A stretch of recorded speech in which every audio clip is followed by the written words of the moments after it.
resolution. Living right now, or you can call it disillusion. Until tomorrow comes, this is how we roll.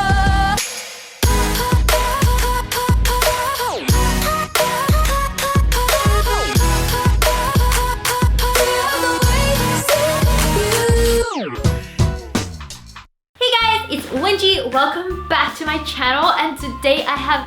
Oh wait, we forgot something. I got big buns and I cannot lie. You other buns can't deny. When a unicorn walks in with two big buns, and yep, cool. Alright. Fun hugs! Some of these myths and facts I discovered during the making of this video really blew my mind. I didn't even know these before, so I really wanted to share with you guys. You gotta tell me down below in the comments box how many of these 10 you actually believed. For me, like 10 out of 10, I believed all of these. Hold up, if you guys aren't part of the fam yet here already, I encourage you guys to join. Click the subscribe button, and I'm really excited because today we're drawing the winner of the MacBook Air giveaways. So, congratulations to... I will talk to you soon. And if we can get this video to 130,000 likes, that would be amazing. So without further ado, let's get on with the video. Let's go. You know, I am always by your side. So we've all heard that Isaac Newton discovered his theory of gravity while sitting under an apple tree and an apple fell on his head. And still you blow my mind, girl, to cheer me up. But the truth is he was actually never hit on the head with an apple at all. He was only added afterwards, probably to make the story of his discovery more entertaining. But this is now the story that everyone is now told in school, including myself. I truly believed it. If I could just be a little better, maybe you could be. So remember this tongue diagram? I'm sure we all saw it in like science or something of biology where it maps different tastes to different parts of your tongue. So this diagram points that the salty and sweet flavors are like on the front of the tongue, the sour on the sides, and bitterness on the back. However, scientists have long proved that these theories are actually incorrect. Each taste bud is capable of detecting all flavors, whether it's sweet, sour, bitterness, or salty. However, this myth is still seen in a lot of textbooks today, and I'm not sure why. 'Cause I own it.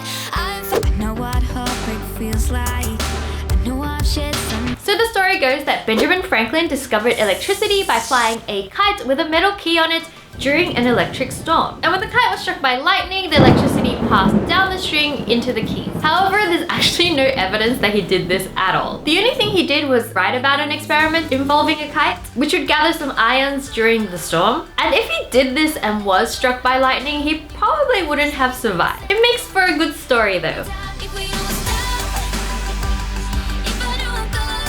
We got a lot of time to get it right. It feels good to me. So what are the three primary colors?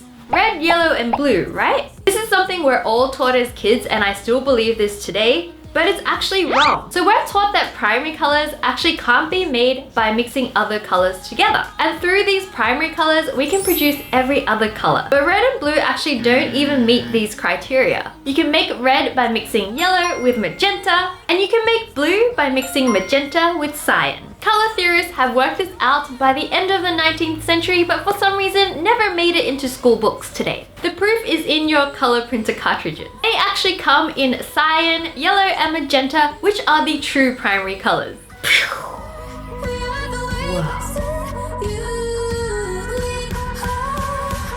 The talking, the rumors. So I'm pretty obsessed with the show Vikings, and they're commonly drawn in cartoons and movies as having horned helmets. However, this is actually generally not the case. So apparently they were romanticized as being violent adventurers that wore horned or winged helmets. But in actual fact, archaeological evidence shows that they're more likely to be wearing simple leather headwear or none at all.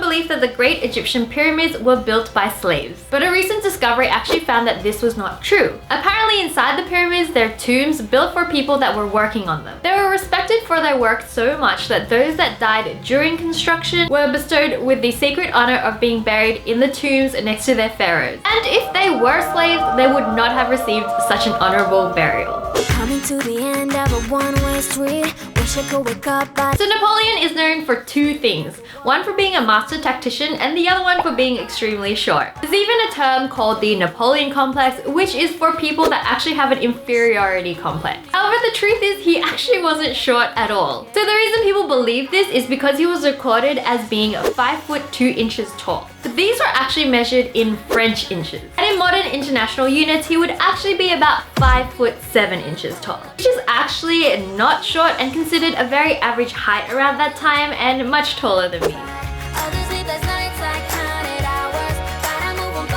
Did you pack the flashlight, the blanket, and the mat?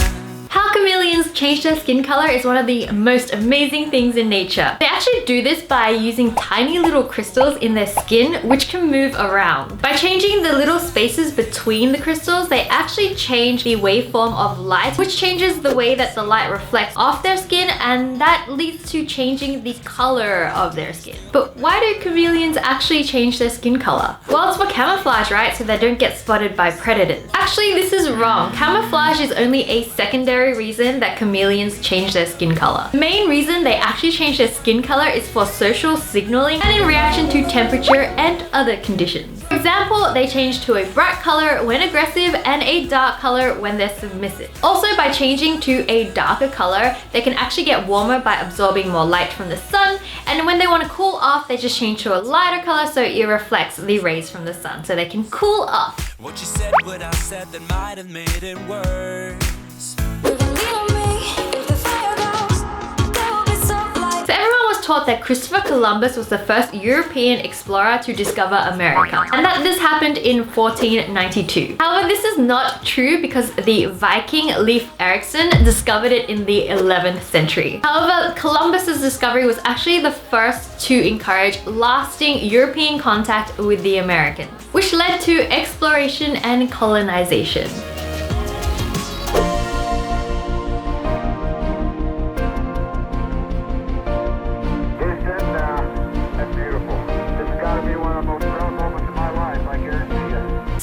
Hears that there's no gravity in space. I'm pretty sure it's a line used in a lot of movies because after all it's called zero gravity, right? But actually there is gravity in space. It's actually a lot weaker than the gravity we feel here on Earth, but it is there. This gravity keeps the moon in orbit around the Earth and the planets in orbit around the sun. So you can imagine what it'd be like if there was absolutely no gravity.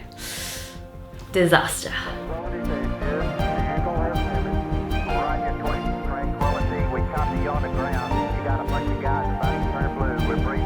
Okay, so we all learned something new today, right? I know I did. I learned so much. And don't forget to let me know how many of these out of 10 you actually believe before you watch this video. Let's have a look at what happened this week on Reacticons. Cookie Monster. Okay. Give me a cookie. Oh, so good. Bruce Lee flying kick.